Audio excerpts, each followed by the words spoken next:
Welcome everybody back to Artrex Gaming. We're going to be covering Star Wars The Old Republic, the new expansion, Knights of the Fallen Empire. We're going to be talking about some of the changes. There will be some spoilers in here, so if you don't want to know some of this content that just came out this last Tuesday, October 27th, then please don't watch the video at this point, because I will be talking about a few spoilers, nothing that's really major, but I will be talking about some things that if you're like me, you like to experience the game for yourself and don't have to have a lot of knowing what's going to happen before it goes on, spoilers, then you probably don't want to watch this for the most part.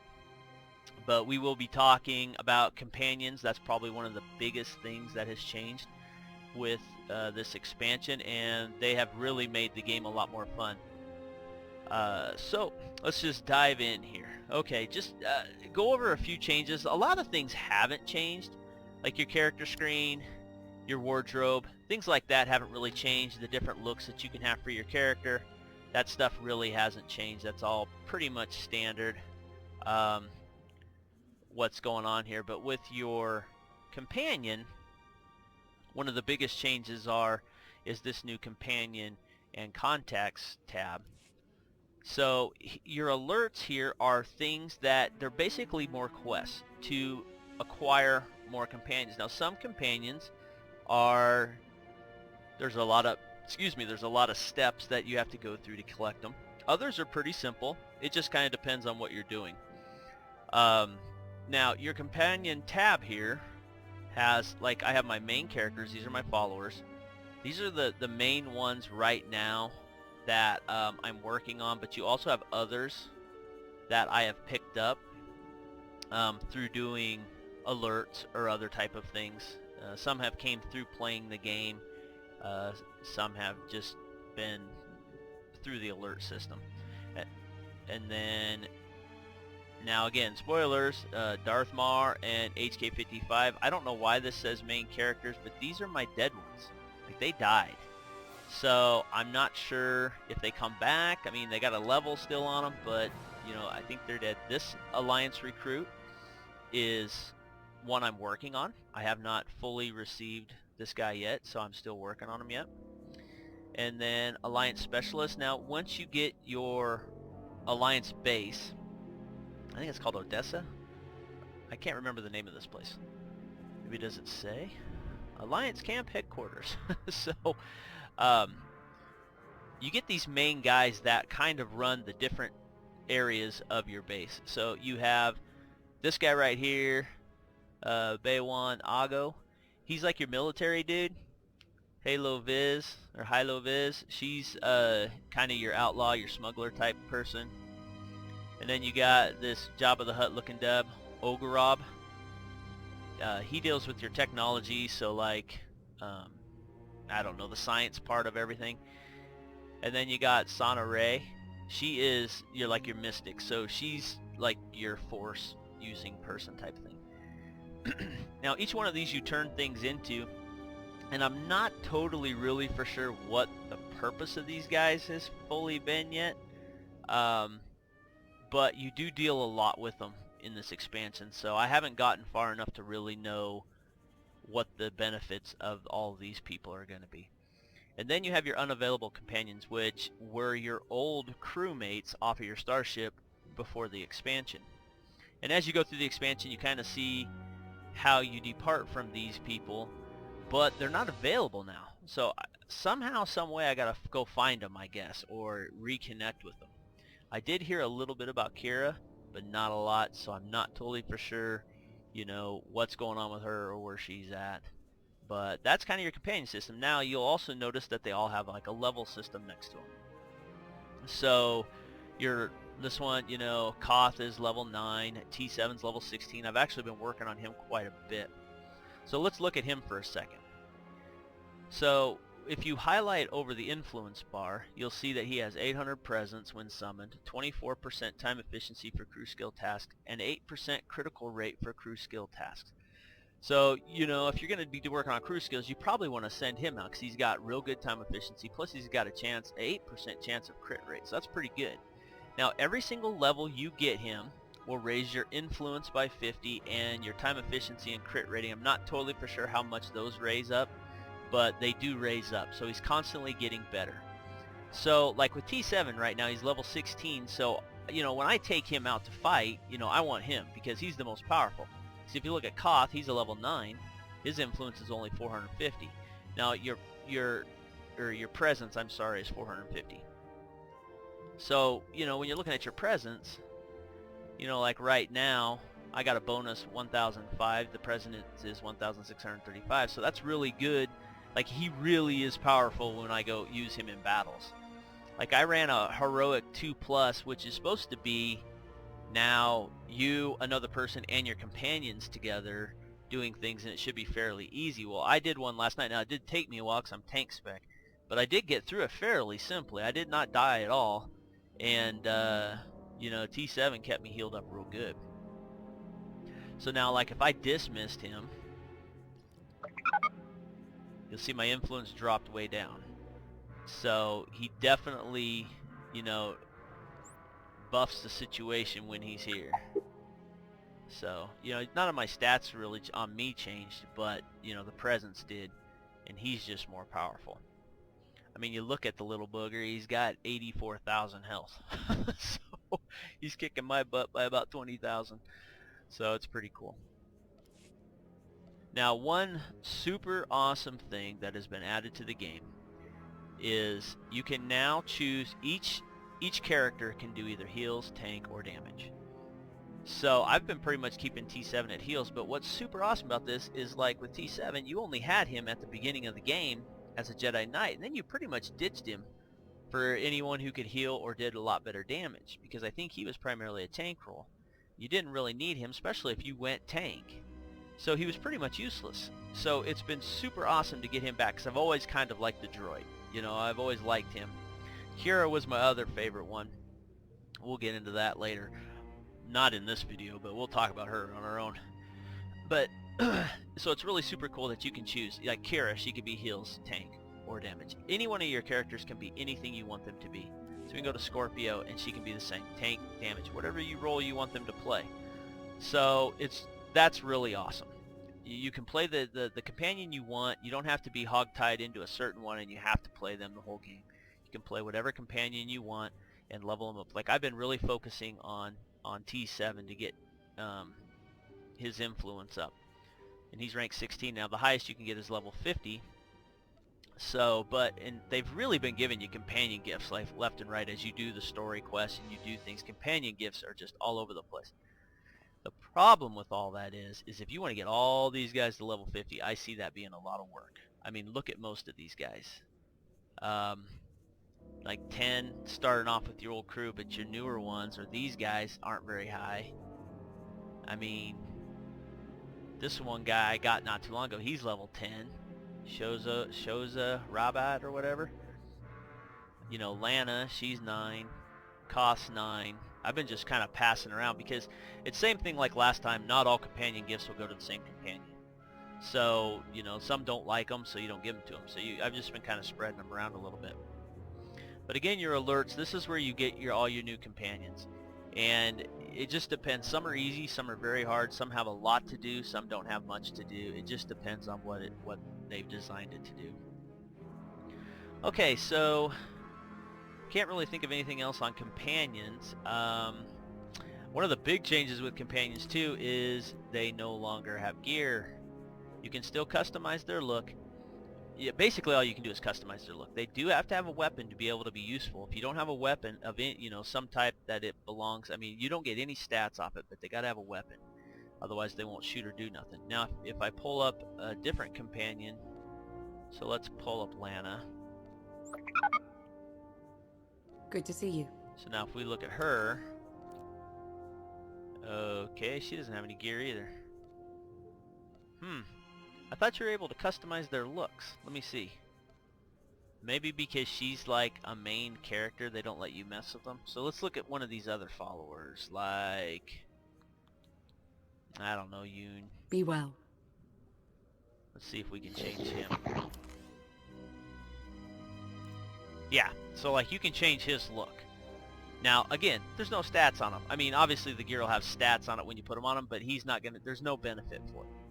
So you can change his look up. So it looks like the main story arc characters, which are these guys right here, the main characters in the story, you cannot adjust their look, which is not a bad deal. I mean, you don't really want to change their look up, because they're kind of really part of the story. Now these other guys, like all this Nico and all them guys, I guess you can change their look, and then obviously you can change up your unavailable characters once you get them back, so you can make Kira look how she wants, or Doc, or whatever you want to do. Okay, enough of characters. Other than that, much changes in the game. There really hasn't been a super ton. Inventory's still kind of the same. One big thing they did is the currency to get gear upgrades or special items. You got common data crystals now. That's your lowest tier. Calm, I guess what they used to be called, or whatever, that you used to use to turn in to get gear at the vendors. Glowing data is now your mid-range, and then your highest range is your radiant data crystals. So I kind of like that they changed that up, but it's still similar to what you were using before. And then, you know, if you're into PvP, you know, you still got your fleet credits and your Warzone commendations. So pretty cool. They still have weekly totals that you can get, you know, 115 out of 500, or you can't have more than 500, and you got to start selling them. So I guess it ain't really a weekly thing. You just can't have more than these before you need to go purchase something.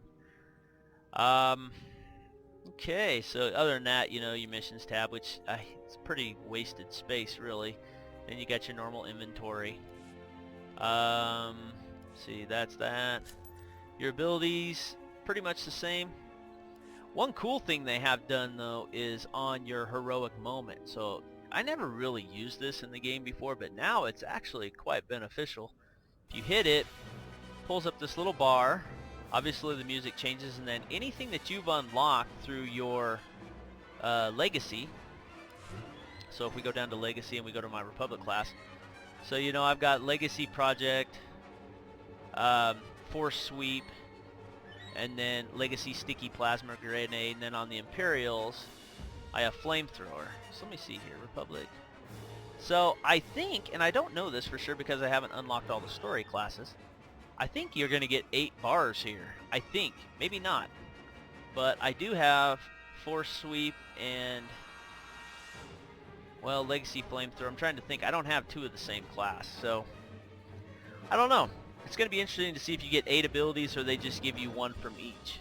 I don't know the answer to that question. People who have legacy probably know that better than I do.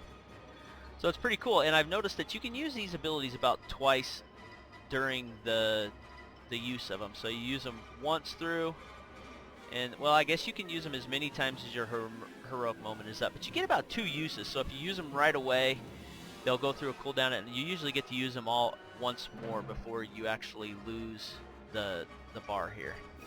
Now, from what I understand, you cannot adjust this bar. You can't put it in somewhere else. Some people haven't liked that they don't have the freedom to do that, but I don't care. I thought it was a really cool change because you always could have used them in the past. I just never knew about them.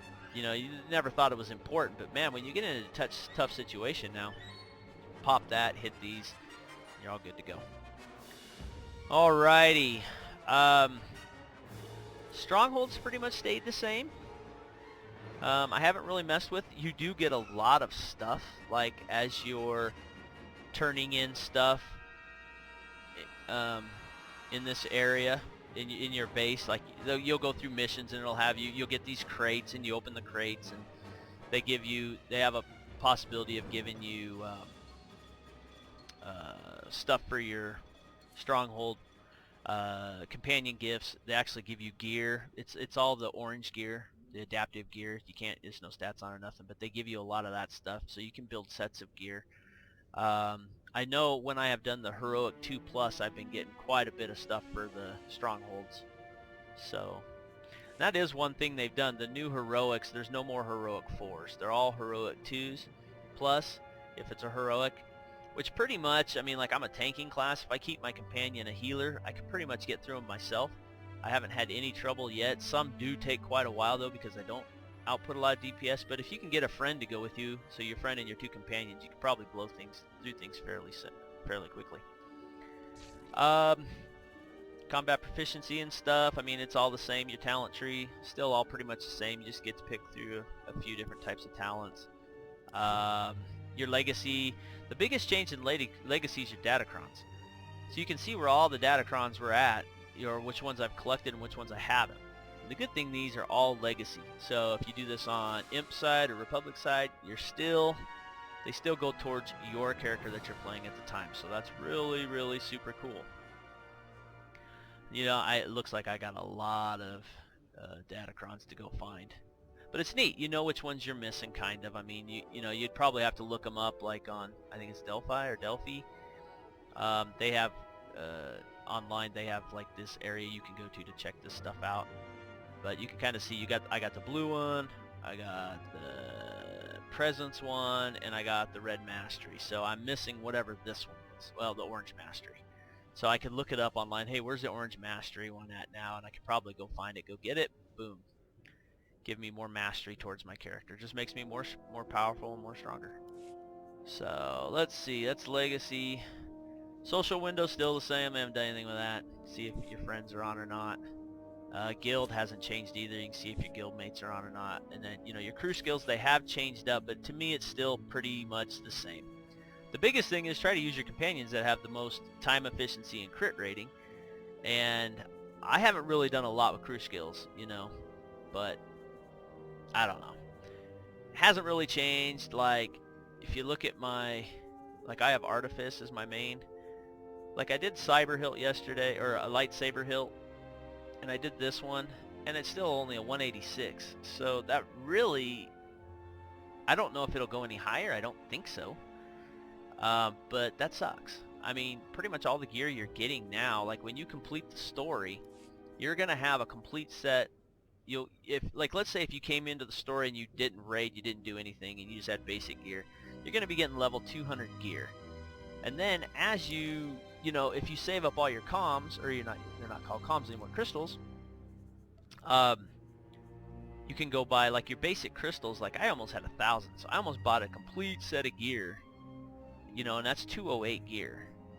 Now my belt is a 216 because I saved up enough of the middle tier ones. Let's start naming these right here. My glowing crystals, I had enough of those, so I was able to buy a piece of gear. And I got enough where I could buy one more, but I'm kind of saving up to get some bigger pieces of gear that I want.